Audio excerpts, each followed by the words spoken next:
Alright, so magandang gabi po sa inyong lahat.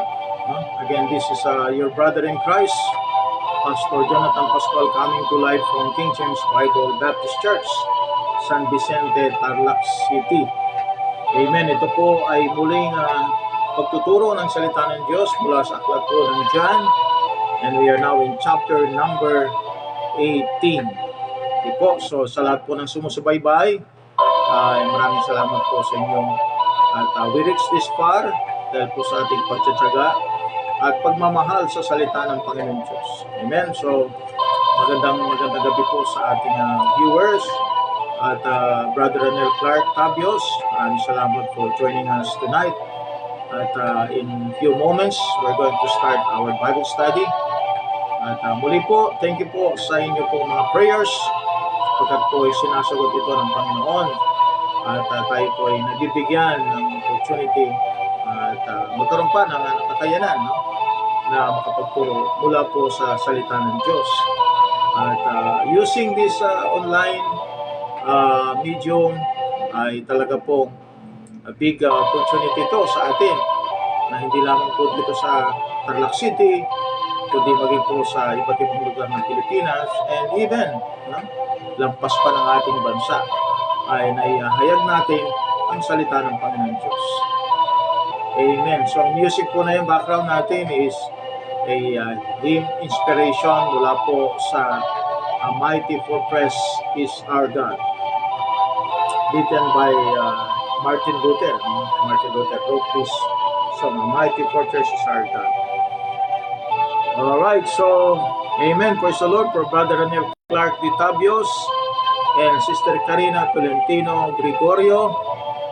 Amen. Kung saan po kayo naroon, ay naway ingatan po kayo ng ating Panginoon Diyos.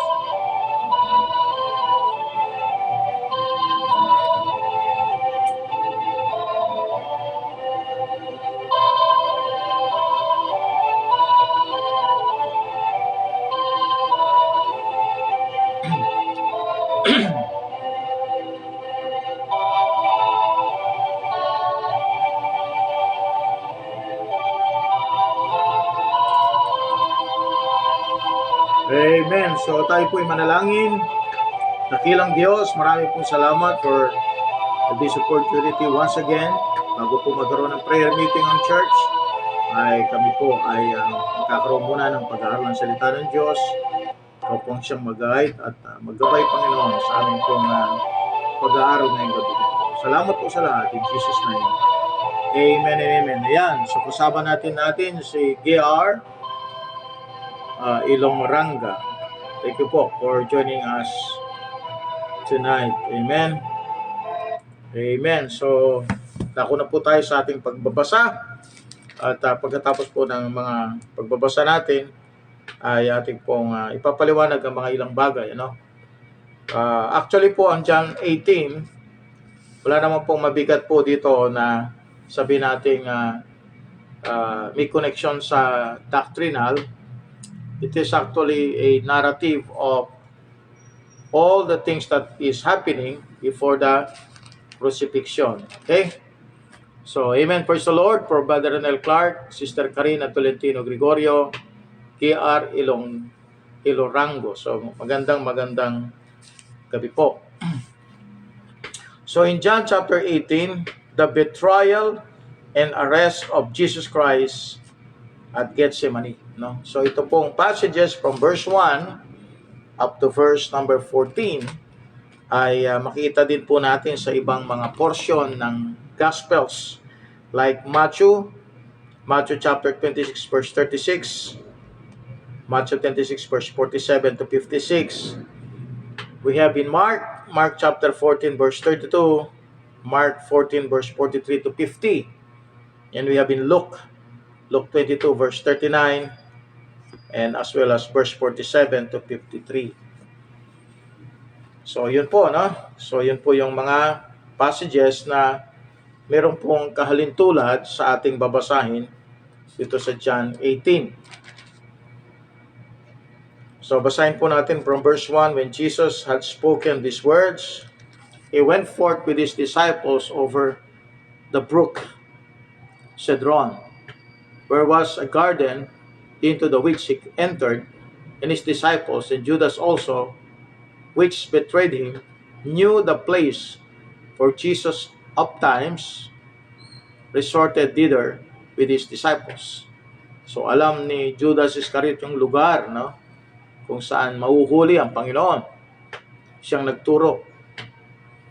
Judas then, having received a band of men and officers from the chief priests and Pharisees, cometh thither with lanterns and torches and weapons.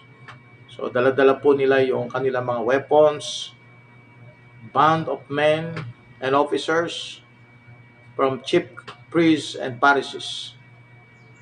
So maraming tao ito, no? Band of men, eh. Sabi nila, ang isang centurion daw ay meron siyang control na 100 sundalo, no?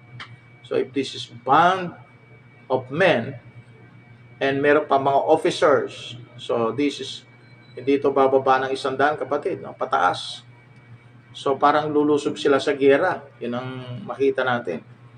Jesus therefore, knowing all things that should come upon him, went forth and seek unto them whom seek ye.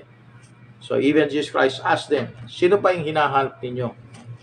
Because sa itsura po nila, yung mga sundalo, ay talaga pong meron silang, they are under not only just surveillance but also search and also research. So cometh thither with lanterns and torches and weapons.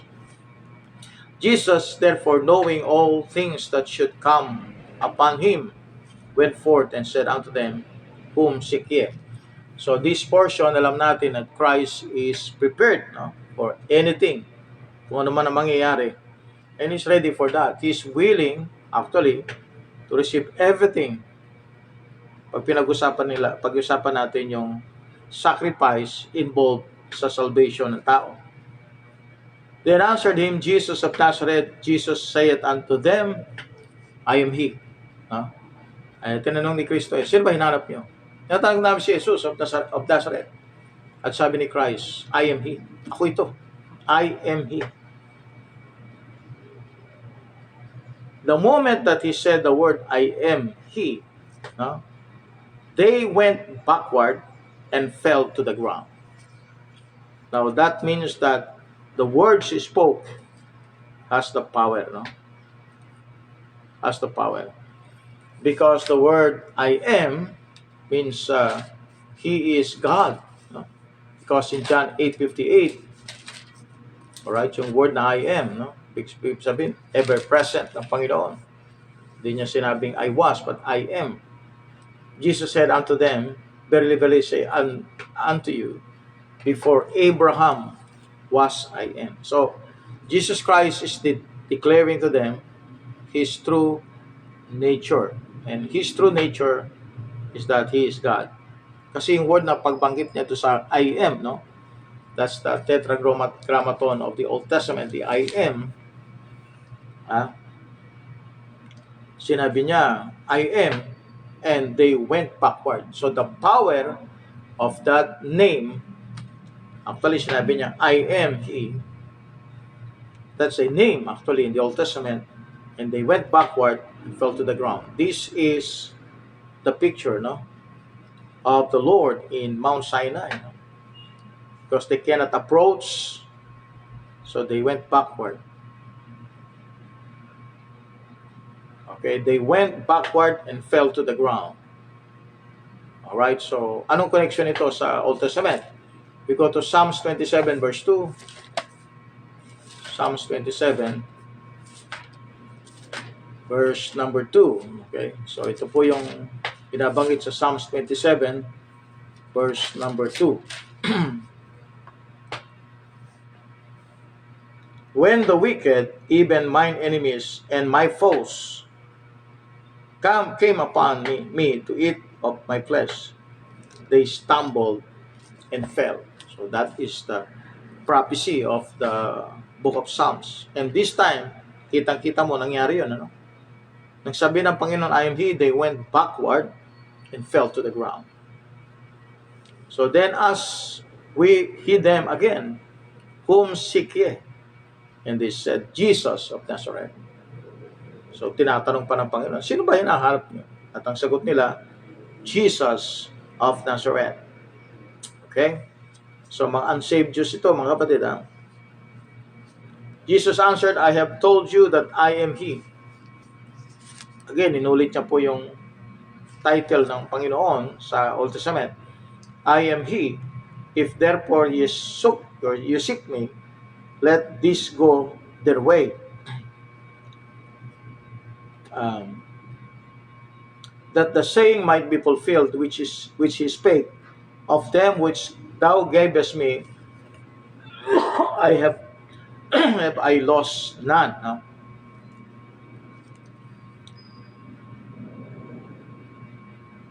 Verse 10, then Simon Peter, having a sword, drew it, and smote the high priest's servant, and cut off his ear. The servant's name was Malchus. So dahil sa paparating yung mga sundalo at hinahanap nila si Jesus Christ, identified nila si Jesus Christ through Judas Iscariot, no? Alright?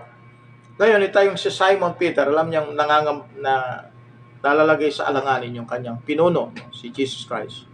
Ginawa po niya, sabi ng Bible, may dala siyang sword, no?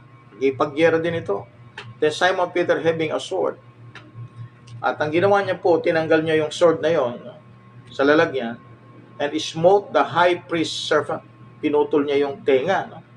Nung high priest, alam niyo sa panahon na religious leader, pag high priest, at talagang pinaniwalaan po kahit ng Rome, no? And smote the high servant's priest, and cut off his right ear, and the servant name was Malchus. O yun, no? Naputol po niya yung tenga. Then said Jesus unto Peter, put up thy sword into the sheath. The cup which my Father hath given me, shall I not drink it? Oh. Di ba may cup na binabanggit sa Matthew chapter 26? Di ba? Let this cup pass from me, but not my will, but thine be done. So yung cup na yon, sabi ni Christ, then said Jesus unto Peter, put up the sword which the sheath, the cup which thy Father hath given me. Shall I not drink? No. So, iinumin niya, ibig sabihin. At ito po, kung makita natin, meron pong magandang contribution itong si Peter. Alright, bagaman ay sabihin natin siya ay pumutol sa tenga ni Malchus, ay meron siya magandang contribution dito. Pag pinag-usapan ng illustration natin sa kaligtasan. Bakit po? Illustration ito, no?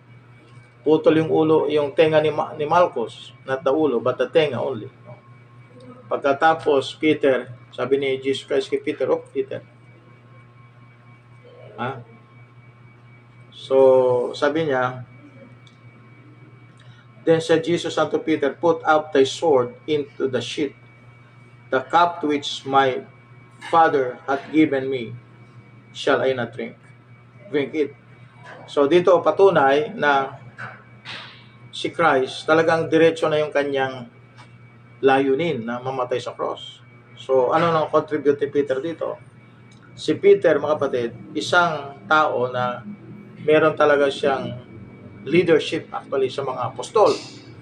Plus, meron siyang faithfulness at truthfulness kay Christ. So, madalit-salita, ayaw niya mangyari yun. No? Ayaw niya mangyari na mapapahamak ang Panginoon. Kaya nung dumating yung point na dumating na yung mga officers, handa na siyang magtabas. Tinabas niya yung tenga ni Malchus. But what Jesus Christ did, kinuha niya yung tenga, dinikit ulit, no? Inaputol na tenga.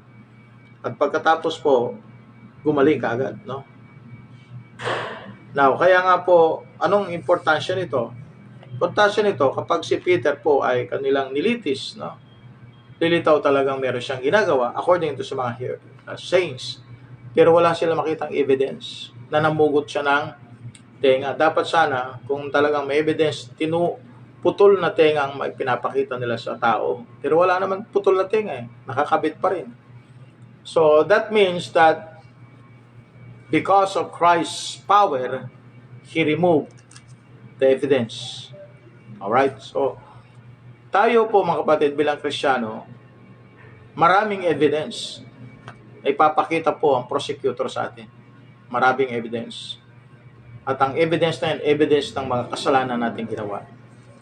So, ang ginawa po ng Panginoon, nung tayo pinatawad ng Diyos, yung mga kasalanan na yun ating nagawa, ay nawala yun. As the record, nagkaroon tayo ng record of sinless record because of Christ, because of justification and imputation. So, nangangahulugan kapatid, itong picture na ito na binalik ni Jesus Christ yung tenga kay Malchus upang sa ganun walang evidence, ito po'y larawan ng ating salvation. Why? Because wala ng evidence ang diablo para mag-prosecute. Because lahat ng sins natin is under the blood. It is covered by the blood. No? So that's why ang record natin sa heaven, our standing, alam natin langit, isang kasalanan, di makakapasok. Pero bakit na doon tayo? Part tayo ng body of Christ. Because of the cleansing power of the blood. Amen? Naging sanctified tayo, na-justified tayo through the power of the blood. And then that's the result of believing the Lord Jesus Christ. Verse 12, then the band of the captain and officers of the Jews took Jesus and bound him. So, dinrag na siya, no? Inilahila na siya kung saan man siya dadalhin. And led him away to Annas first. So, doon siya dinala ng mga soldiers. For he was father-in-law to Caiaphas. Si Caiaphas, siya po yung pinaka-high priest, which was the high priest that same year. No? Si Caiaphas, siya yung high priest of that same year. Right. Now Caiaphas was he which gave counsel to the Jews that it was expedient that one man should die for the people. Alright? Now, ito po yung tinutukoy nila parang isasacrifice lang si Jesus Christ para lang ma-save nila yung kanilang relationship sa Rome. So, yun ang kanilang balak. Caiaphas was he which gave counsel to the Jews that it was expedient that one man should die for the people. Okay. So nakita natin yun, ano? Sinabi ni Christ sa verse 11, iinumin niya yung saro. Kung ano laman nun, no? He's going to drink that. That's something that we have to think about. Ang cup of the Father is called cup of wrath. God's cup of wrath. Ibig sabihin yung puot ng Diyos. Yan po yung picture ng lahat ng kasalanan ng tao sa buong mundo, no? Placed in that cup. And then, according to Christ, He's going to drink it all. Ibig sabihin nito, mga kapatid, everything that concerns sin, punishment of sin, was sold at the cross. So, Jesus Christ can be your substitute. Jesus Christ can be your God that can give His love to us. Jesus Christ is the one that can justify a sinner. Jesus Christ is the one that will sanctify the believer. So, yun po yung trabaho ng Panginoon sa atin. So, tayo po ay hinugasan, tayo po ay na-sanctify, tayo rin po ay na-justify. Lahat po yan na nangyari sa atin because of Christ. Now, tanda natin, ha? Sa Old Testament, there is no born again. Only in the New Testament. So, ibig sabihin kung ito ay chapter 18, under pa ito ng Old Testament. Doon sa actual, no? Sa physical time na nangyayari. Alright? So, dito, sinasabi na niya kung paano siya sumagot, no? Nang tama, of course, bagaman hindi tinatanggap ng mga tao ng panahon yun because ang tingin nila nga kay Kristo, that time, siya po ay tao lang, no? Okay? Kaya, sabi ng Bible, verse 12, then the band of the captain and officers of the Jews took Jesus and bound him. So nakuha na nga nila si Jesus Christ, no? Dahil po kay Judas Iscariot. Now verse number 13, and led him away to Ananias first, for he was father-in-law to Caiaphas, which was the high priest that same year. Now Caiaphas was he which gave counsel to the Jews that it was expedient that one man should die for the people. So ito po yung nabanggit natin last time, no, na magsasacrifice ang isang tao para po sa magandang ugnayan ng Israel, no? So nabanggit natin yan sa John 11 verse 49 to 51. Right? Yung sinabi niyang, and one man should die for the people. Alright, so yan po, no? Chapter 1 talks about the betrayal and arrest of Jesus Christ at Gethsemane. So 30 pieces of silver niya binenta ang Panginoon. Okay? So pinakita din dito sa chapter 1, chapter 18, yung pagka-Diyos ng Panginoon, yung paggamit ng humahad lang na sa John chapter 18 verse 6 binabanggit yung word na I am, which talks about Christ's deity and also the name I am connected to Christ. Okay, so yun lang po, no? Alright? Yeah. Actually, Peter is not knowledgeable of what's going on, no? So, hindi niya alam yung possible na mangyari kay Christ na siya ay mamamatay. And he's trying to prevent it because Peter wants to save the Lord. Because ayaw niya mangyari and he's still relying on his power, he's relying on his knowledge. Pero the acknowledgement only afterwards, no, nang si Kristo ay nag-resurrect. So that's the only time na Peter know everything. Pero this time, parang gusto niyang pigilan, no, yung kamatayan ni Kristo. But alam natin na it is already written that Jesus Christ will die for the sinners, will die for Israel, no? So mangyayari yun, prophecy. So akala ni Peter he can stop that prophecy, but Peter cannot stop that. Actually po, lahat na ng bagay ay ginawa ni Satan to prevent Christ to go to cross, because the cross may shed na blood dun and that's the blood of the covenant, that's the blood of the New Testament. Alright, so and also that's God's blood. It is a powerful blood.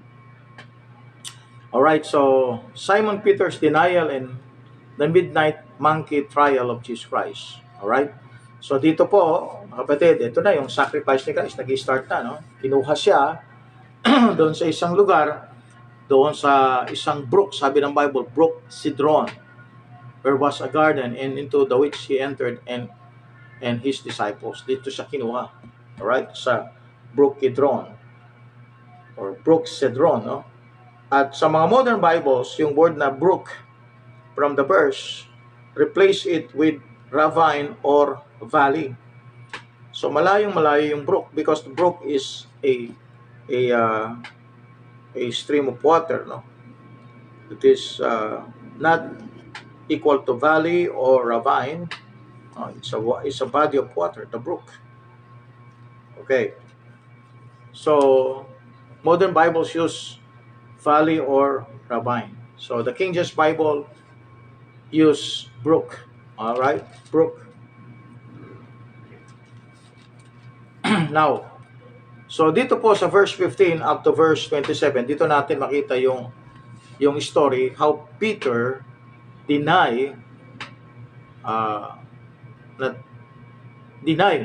hindi betray, deny the Lord Jesus Christ. And alam natin, sinabi na ng Panginoon, you're going to deny me thrice. And this is now the time. No? Ito na yung time.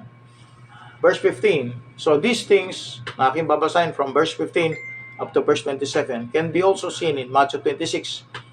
Alright? I-compare nyo lang, may comparative na lang ito.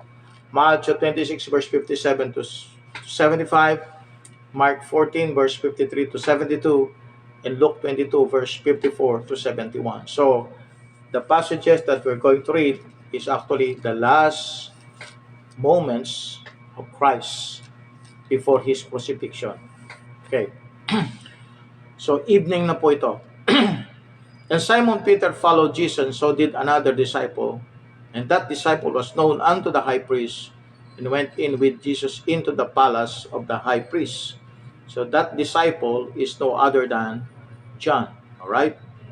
John. In verse 16, makita natin, but Peter stood at the door without, then went out that other disciple, which was known unto the high priest, and spake unto her that kept the door, and brought in Peter. So alam ng high priest na yun ay disciple ni Christ, itong si John, no? So that's John, the writer of this book. Verse 17, then saith the damsel that kept the door unto Peter, are not thou also one of this man's disciples? He saith, I am not. So that's the first time that he denied Christ, the first time. And the servants and officers stood there, who had made a fire of coals, for it was cold, malamig ng panahon na yon. And they warmed themselves, and Peter stood with them and warmed himself. So lumapit siya doon sa mga grupong nagpapainit sa apoy, no? Sabi ng Bible, verse 19, the high priest then asked Jesus of his disciples and of his doctrine. So tinanong ngayon ng high priest, asan yung mga disciples mo at ano yung mga doctrine mo, and of his doctrines. Jesus answered him, I spake openly in the world, to the world. I even taught in the synagogue and in the temple, whither the Jews always resort, and in secret have I said nothing. So ang sinasabi ni Jesus Christ, I made it public. Kung sino ako, saan ako galing, at ano yung mga bagay na gustong pagawa ng Ama. So, public, ibig sabihin, alam ng mga tao si Jesus Christ. No? Verse 21, why askest thou me? Ask them which heard me, what I have said unto them. Behold, they know what I said. Kung anong sinabi ko, alam ng aking mga disciples. Right, verse number 22, and when he had thus spoken, one of the officers which stood by struck Jesus with the palm of his hand, saying, answerest thou the high priest so? Sinampal si Kristo sapagat according sa thinking nila, yung pagsagot ni Christ ay para bang sagot na isang taong walang respeto sa high priest. Sabi niya, answerest thou high priest so? Verse 23, Jesus answered him, if I have spoken evil, bear witness of the evil, but if well, why smitest thou me? So, sabi nga niya, wala akong ginagawa. Ha? Bakit mo ako sasampalin? So, wala silang makitang sinabi ni Christ na sabihin natin that will be used as an evidence against him. Jesus answered him, if I have spoken evil, bear witness of the evil, but if well, why smitest thou me? Alright, so sabi ni Jesus, if I have spoken evil, kung ako'y nagsalita ng masama, bear witness of the evil. But if well, kung totoo, tama, mabuti ang aking sinabi, why smitest thou me? Bakit pa ako sasampalin? So verse 24, now Annas had sent him bound unto Caiaphas, the high priest. So ngayon, natapos na ngayon kay Annas. Okay, nag-proceed pa sila kay Caiaphas. And Simon Peter stood and warmed himself. They said therefore unto him, art not thou also one of his disciples? He denied it and said, I am not. So that's the second time, no? Verse number 26, one of the servants of the high priest, being his kinsman, whose scarf Peter cut off, said, did not I see thee in the garden with him?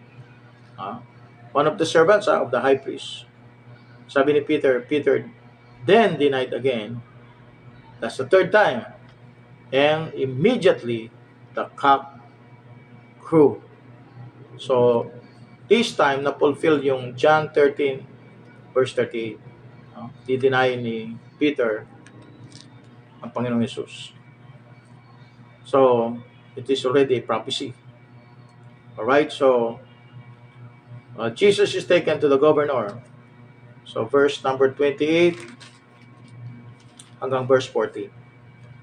So, ito yung makita natin sa Matthew 27, verse 1 to 26.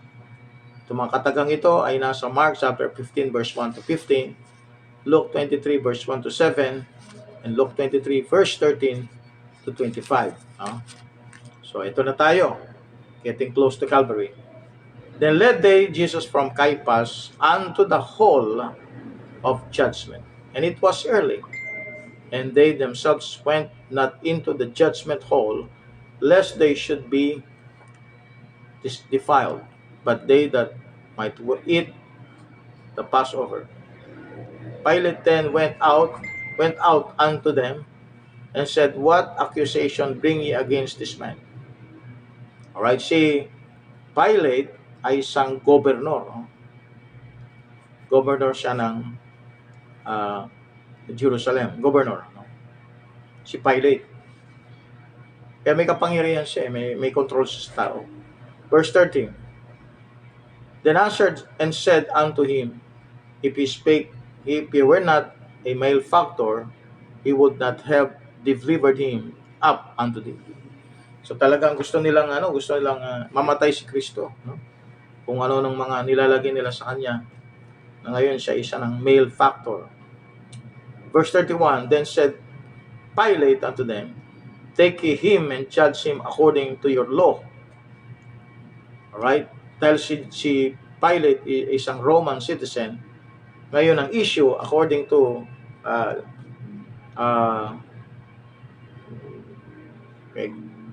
Pilate, ito ay problem nila sa pagja-judge according sa law. So the Jews therefore said unto him, It is not lawful for us to put any man to death, that the saying of Jesus might be fulfilled, which he spake, signifying what death he should die. Right? So, ibig sabihin, sinasabi dito na si Kristo ay mamamatay. Pero, ang kamatayan niya ay hindi sa pamagitan ng stone to death, which is, yun ang Jewish culture, pagbato sa mga nagkasala. Pero, sinabanggit dito na the saying of Jesus might be fulfilled, which he spake, signifying what death he should die. So, mamamatay siya, crucifixion, not stone to death. Okay. Alright, so, mapolitika nung panahon na yun. Alright, so now, chapter number 18,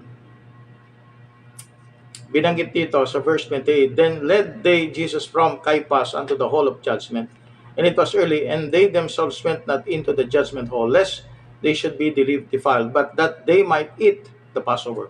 Pilate then went out unto them and said, What accusation bring ye against this man? Anong accusation? Then answered and said unto him, If he were not a malefactor, we would not have delivered him up unto thee.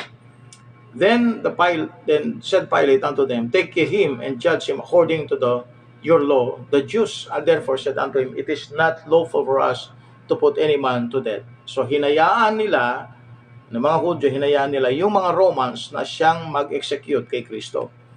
32, That the saying of Jesus might be fulfilled, which he spake, signifying what death he should die. So, mamamatay siya ngayon, not stoned to death, but mamamatay siya, crucifixion. No? If they had stoned Jesus like they stoned Stephen, they would have broken the scriptures. Alright, Exodus 12 verse 46, Psalms 22 verse 17, Psalms 34 verse 20, John 19:36. Because the thing is that nung panahon na pinrapisi ang kamatayan ng Panginoon sa Psalms chapter 22, wala pang crucifixion noon. Wala pang Roman Empire. Pero sinabi na sa Psalms 22 verse number 17, no? Tingnan natin, Psalms 22 verse number 17. Okay, Psalms 22 verse number 17.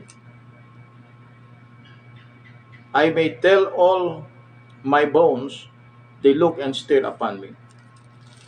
So there is no breaking of bones. because crucifixion is going to be the thing that will execute uh, the Lord Jesus Christ. No? All right. So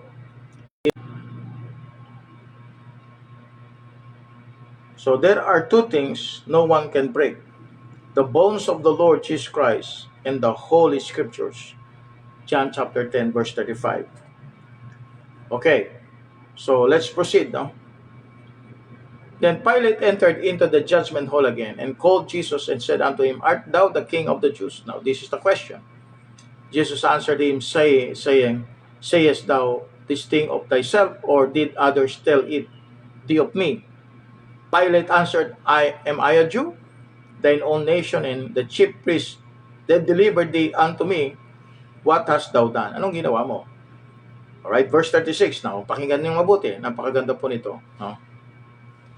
Jesus answered, My kingdom is not of this world. If my kingdom were of this world, then would my servants fight, that I should not be delivered to the Jews. But now, take note of that, but now is my kingdom not from hence. So, in the King James Bible, nakalagay po yung now, no? So, ibig sabihin, later po mangyayari yung kingdom. Ang ginawa nila sa modern Bibles, inalis po nila yung now. Pag binasa mo, but is my kingdom not from hence. So, para bang si Christ, wala nang darating na kingdom. No? Binanggit po yung now. Ibig sabihin, that will be future kingdom. So, sabi niya, kung kingdom ko ay narito, hindi kayo mananalo. So, ibig sabihin, it will be a future kingdom. Yun yung second coming. No? My kingdom is not of this world. If my kingdom were of this world, then would my servants fight. Lalaban sila kung ang kaharian na ito ay itong kaharian ngayon sa mundong ito ay akin. No? So, ibig sabihin, who owns the kingdom during that time? Yun nag-o-offer sa Matthew 4. Yun yung devil. Sa kanya yung mga kingdoms. Pero someday, according to Revelation 11:15, all the kingdoms of this world will become the kingdom of our Lord, or kingdoms of our Lord Jesus Christ. Kaya nga tama yung word na now, because hindi pa present yung kingdom ni Christ. Okay? Verse 37, Pilate therefore said unto him, Art thou a king then? Jesus answered, Thou sayest, I am a king. To this end was I born, and for this cause came I into the world, that I should bear witness unto the truth. Everyone that is of the truth heareth my voice. Alright, so verse 36, in a masterpiece of satanic perversion, many of the new translations have taken the word now out of the verse, so that Christ's kingdom will never be of this world. It most certainly will be, and in no uncertain terms. No? Talagang mangyayari, magkakaroon ng kingdom si Christ. The word now is found in every Greek manuscript extant in all four families. So the thing to remember about Greek scholar is that he will ignore everything he professes to believe if he does not like or understand a word in the King James text. Chapter 18, verse 37, the verse deals with why Jesus Christ was born, as given by himself. He didn't come to send peace on earth, or to share the love of God, or to any such liberal humanistic nonsense. According to Jesus Christ himself, he came at the first advent not only to bear witness unto the truth, but also to do the will of his Father, fulfill the law, divide men, and take away men's cloak from their sins, and call sinners to repentance. Blind Christ rejecting sinners, bright light, or bring light to those, to blind Christ rejecting sinners, to bring light to those who will believe on him, and then die for sinners, and provide the payment for their sins. He also came to save the lost sinners, according to Luke 19:10, and to give eternal abundant life to everyone who will believe on him. John chapter 10, verse 10. And last is number 11, send fire on earth in Luke 12:49. All right? Any option outside of those statements is of no consequence. So malinaw na mayroong purpose ang kanyang pagdating, no? He was born to be the king. Kaya nga po sinasabi dito na ang purpose ng pagdating ni Christ ay siya maging hari. And kanino hari? No? Hari ng Israel. Because iyon po yung prophecy ng Old Testament. All over in the Old Testament, makita niyo yung hint ng pagbabalik ni Kristo. Alright. So sa verse 38, Pilate said unto him, what is truth? Anong katotohanan? Okay, what is truth? Quid est veritas? What is truth? And when he had said this, he went out again unto Jesus, unto the Jews, and said unto them, I find in him no fault at all. If Pilate waited for the answer, and he knew that the man in front of him is the truth. Kaya lang po, wala naman siyang desire hanapin po yung answer eh. Pilate asked the question, what is truth? Eh, hindi naman siya talaga may interest na hanapin yung truth. Hindi niya alam na yung taong nasa harapan niya is the source of the truth. He is the personification of truth. But Pilate, as the same as many people nowadays, they are not desirous of the truth. They're not looking for the truth. They're looking for argument. They're looking for some contest. They're looking for some debate. They're looking for some sabi nating pag-uusap, but never interested about the truth. Just like Pilate. Amen? Pilate, he asked the question, but never desired to find the truth. And then later on, sabi niya, he went out again unto the Jews and said unto them, I find in him no fault at all. But ye have a custom that I should release unto you one at the Passover. Will ye therefore that I release unto you the King of the Jews? Now he is now referring to Christ. And of course, people in those times, they rejected Christ as the King. Sabi niya, that I release unto you the King of the Jews. Ba't wala siyang problema doon? Ba't walang problema si Pilate doon sa King of the Jews? Sapagat hindi naman siya king sa panahon na yon ng Israel. Herod is the king. He's just a governor. Kaya nga po wala siyang problema. If the king will be replaced by Christ, which is Herod, but there is no problem because the governorship is being held by Pilate. Alright, will you therefore that I release unto you the King of the Jews? Then cried they all again, saying, not this man, but Barabbas. Now Barabbas was a robber. Think about that. Amen? Think about that. That they replace Christ, the King, with a robber. Gaano kasama, no? Yung puso ng mga tao ng panahon na, gaano sila kabulag, gaano ka sila ka-reject sa truth. Nandun na po yung katotohanan, nandun na po yung promise ng Diyos na Savior, yung King, and yet when they were asked, sinong pipiliin nila? Pinili nila si Barabbas na isang magnanakaw, robber. Wow. Sa panahon natin, ang robbery ay, heinous crime. So, ibig sabihin po, masama si Barabbas. And yet, they released Barabbas and rejected Jesus Christ. So, that will be, actually, kumbaga sa kan, that's a nail, that's a nail on the table. Ibig sabihin po, that's a conclusion that Jesus Christ was rejected by His own people. Alright, so, kaya mapapansin ninyo, yung sinasabi ko pong dual preparation ng Diyos para sa Israel at para sa darating na church age. No? Jesus Christ came to be the King and to establish the kingdom. Yun po yung purpose ng kanyang pagdating. At inoffer niya sa mga Hudyo ang kanyang sarili bilang hari, Messiah ng Israel. So makita natin yan, kaya nga siya binaptize ni John the Baptist for the purpose of the preparation of the kingdom. But pag tinanong natin mga kapatid yung interest ng mga Hudyo ng panahon na yon, Scriptures will tell us that wala silang interest kay Christ. They have the interest of the kingdom, pero there is no interest for Christ. So that's why makita natin everything that was prepared to be given to the Jews was not received. So anong na-receive ng mga Hudyo? Blindness. According to Romans chapter 11 verse number 25, nagkaroon ng spiritual blindness ang Israel. They cannot know the truth. Alright? At yung gospel, naging enemy pa sila ng gospel sa church age. Why? Because they rejected Christ. Kaya nga po dumating po yung temporal rejection of Israel, no? Sa panahong ito. Kaya na-offer ang gospel sa mga Gentiles. Alright? So, yan po, no? Chapter 18. And then when we go to chapter 19, we will see the crucifixion.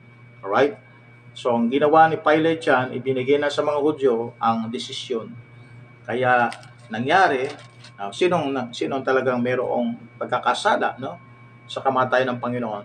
The Romans executed Christ. Pero ang dahilan kung bakit he was executed because the Jews gave the opportunity for the Romans to kill their king. Alright. So, since God is honoring the decision of man, he honored the decision of man, ayun. Kahit gusto ng Diyos na ito na yung panahon na magkakaroon na ng kingdom ang Israel, pero dahil yung heart ng tao hindi prepared para sa kingdom because they rejected the king, what happened? The postponement of the kingdom came. For 2,000 years, walang kingdom ang Israel. Until now, amen? Meron silang state, pero wala silang kingdom. Why? Because they have rejected the king. And that is the reason kung bakit mahirap silang i-reach out, no? Yung gospel is for all right now. Pero mahirap pa rin silang i-reach out. You know why? Because they have rejected the king. The king is the light. Tanda natin. Once you rejected the light, then what will happen to you? Darkness will come. Alright? Alright, so yun lang po mga kapatid, and thank you for staying up to this time.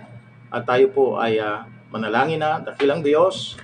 Salamat pong muli, Ama, sa opportunity na kami po ay nakapag-Bible study ngayon pong oras na ito. At hiniling ko po, Diyos, ang programang ito ay manatili at magtagumpay, Ama, sa maraming panahon upang sa ganun, O Diyos, ang iyong mga salita ay may pahayag, may pangaral, may paliwanag sa mas marami pang mga tao. Salamat po for this great opportunity, Lord. It is all your grace, only all your power and opportunity. Kaya nangyayari ito. It is not mine to say that it is my power and ability, but it is yours. Salamat po muli, Ama. At salamat sa mga hearers and listeners na patuloy pong nariyan to supply support for this opportunities as well as this ministry of preaching the Word of God. In Jesus' name we pray. Amen. Alright, salamat po. Sunny Gregorio Buban, thank you po, kapatid. No? Sister Mary Jane Jackson Copeland, thank you. Hope you attend our prayer meeting ngayon. Amen. Brother Bert Santos, thank you for all your comments. J.R. Ilorango, thank you po. Sister Annalisa, Stanislaw Bukat, salamat po mga kapatid. Patuloy pong pagsunod, subaybay. Laila, Sister Nolin, amen, praise the Lord. And then Sister Gemma, of course, and sino pa po ang makasama natin dito? Sister Karina, and Ranel Clark Tabios, and J.R. Ilorango. God bless you po. At sa lahat po ng ating makasama dyan, hindi ko po nabanggit, to God be the glory. At kayo po ay naging bahagi sa Bible study po natin ngayon sa oras na ito. Amen.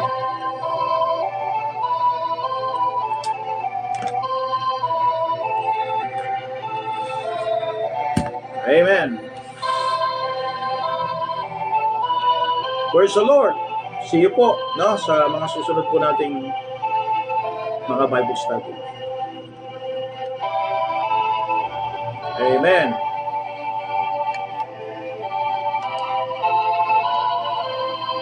Praise God. Amen. Sister Mary Jane.